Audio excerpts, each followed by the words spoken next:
Assalamualaikum warahmatullahi wabarakatuh. Di sini saya akan sedikit membahas tentang mushaf standar Indonesia. Jadi kita sebagai umat muslim Indonesia tentunya harus mengetahui bahwa Indonesia memiliki standar tersendiri mengenai penerbitan mushaf Al-Quran.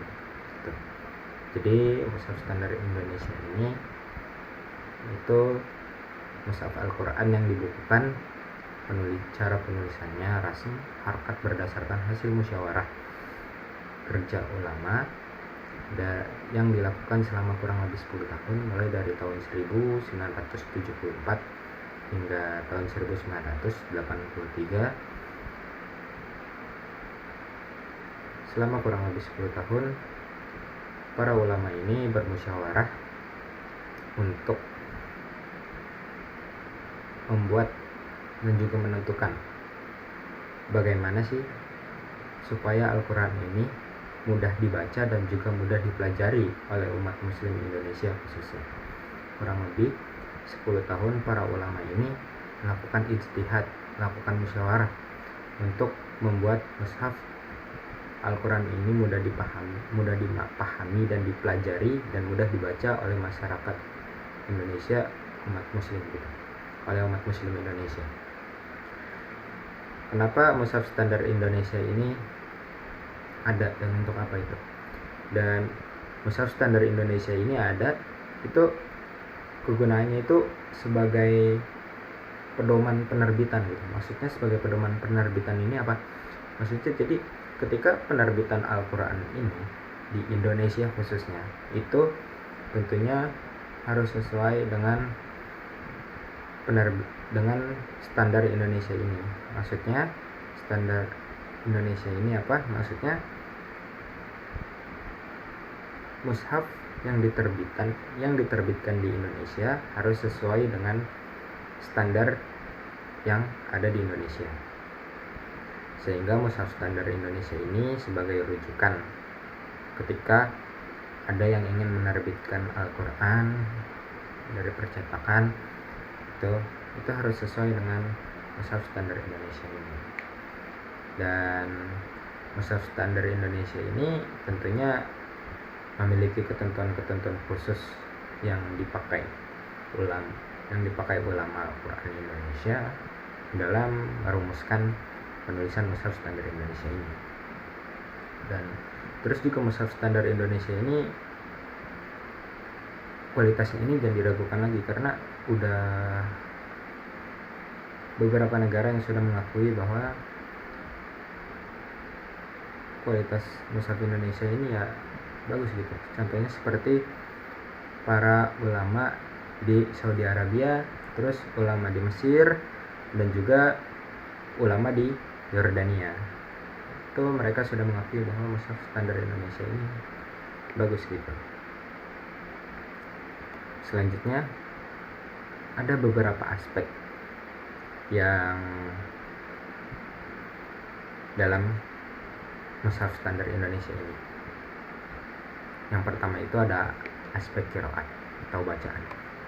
Aspek qiraat atau bacaan ini yang ada di mushaf standar Indonesia ini ditulis pakai riwayat Abu Amr bin Hafiz dari yang bersumber dari qiraat Abu Asim. Jadi aspek qiraat mushaf standar Indonesia ini, bacaannya ini, aspek qiraat atau bacaannya ini diriwayatkan mengikuti riwayat Abu Amr bin Hafiz yang bersumber dari qiraat Abu Asim dan dari Abdurrahman Abdullah bin Habib Al-Sulami, yang dari 4 sahabat Nabi Muhammad SAW, yaitu ada Utsman bin Affan, Ali bin Abi Thalib, Zaid bin Sabit, dan juga Ubay bin Ka'ab. Selanjutnya ada dari aspek rasm. Nah, aspek rasm ini pada mushaf standar Indonesia ini mengacu pada penulisan mushaf Al-Quran. Pada penulisan mushaf Al-Quran ini para ulama yang itu dari para ulama yang diutus oleh Khalifah Utsman bin Affan untuk ke Basrah, ke Syam, ke Kufah, dan juga ke Mekah dan Madinah. Terus juga mushaf pribadi dari Khalifah Utsman bin Affan ini serta mushaf salinannya yang secara umum itu berasal dari Asy-Syekhoni fi ilmi ar-rasm, yaitu Abu Amr Ad-Dani dalam kitab Mukhtasar. Jadi jika terdapat perbedaan di antara keduanya itu, maka yang diutamakan yang dari riwayat yang diriwayatkan sama Ad-Dani. Tapi terkadang juga dipilih dari pendapat selain Asy-Syekhoni. Selanjutnya ada aspek yang ketiga, itu dari aspek harakat atau tanda baca. Nah, mushaf standar Indonesia ini menganut ketetapan ulama dobit gitu. Jadi pada aspek harakat atau tanda baca ini menganut ketetapan ulama dobit pada kitab At-Tihraz ala Dobit al-Kharaj dengan sedikit perbedaan dan juga keputusan dari LPMQ. Jadi LPMQ ini lembaga pentasih mushaf Quran. Keputusannya itu perbedaan dan keputusannya itu dengan menggunakan ketentuan harokat yang digagas oleh Khalil bin Ahmad Al-Farahidi dan juga muridnya, dengan mengedepankan harokat dan tanda baca mushaf yang beredar di wilayah timur sebagai ganti harokat dan tanda baca mushaf Andalusia dan juga Maroko. Selanjutnya ada penghitungan jumlah ayat. Nah, penghitungan jumlah ayat pada mushaf standar Indonesia ini, itu di mushaf standar Indonesia ini jumlah ayatnya itu ada sekitar 6.236 ayat.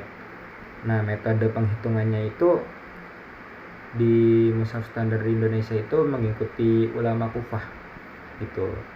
Jadi ulama Kufah yang berasal dari Abu Abdurrahman bin Abdillah bin Habib As-Sulami, yang dari Ali bin Abi Thalib, sebagaimana pada kitab Al-Bayan dari yang karya dari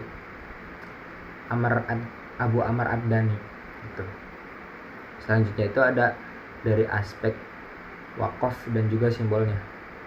Nah, dari aspek wakaf dan juga simbolnya ini, mushaf standar Indonesia ini ada juga nih, mushaf standar Indonesia ini wakaf dan juga simbolnya ini merujuk pada kitab Ilal al-Waquf karya Imam Abu Abdillah Muhammad bin Thaifur Asy-Syajawandi beserta hasil kajian ulama para Indonesia.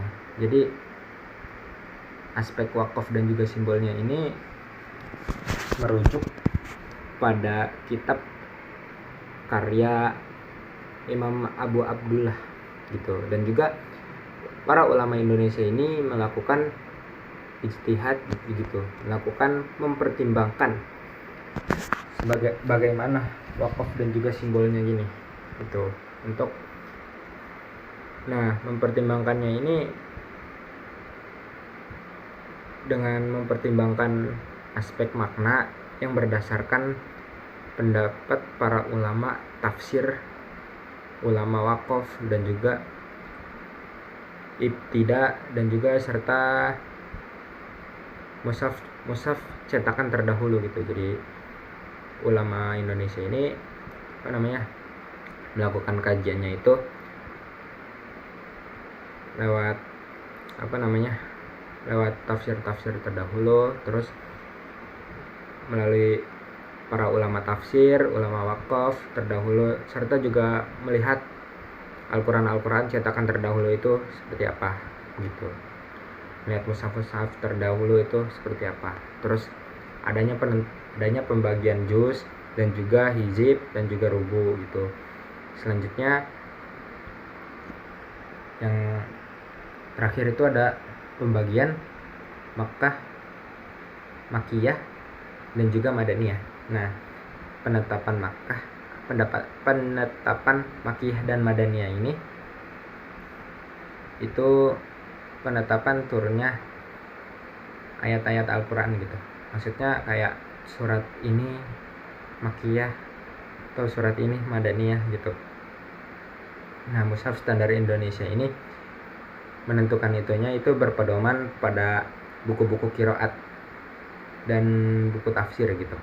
Dan ditetapkannya juga berdasarkan hasil kajian yang mendalam yang dilakukan oleh para ulama-ulama Indonesia gitu. Jadi nggak serta-merta kayak nentuin aja gitu, kayak ini mushaf ini standar surat ini Makkiyah nih, surat ini Madaniyah nih, surat ini Makkiyah, surat ini Madaniyah. Enggak. Jadi para ulama Indonesia itu melakukan kajian-kajian yang mendalam untuk menentukan surat Makkiyah dan juga surat Madaniyah ini dengan cara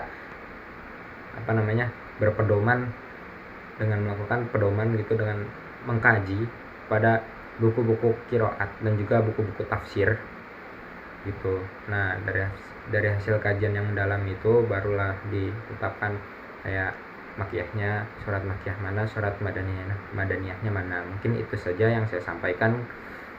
Semoga apa yang saya sampaikan ini dapat menambah wawasan. Kurang lebihnya mohon maaf. Terima kasih. Wassalamualaikum warahmatullahi wabarakatuh.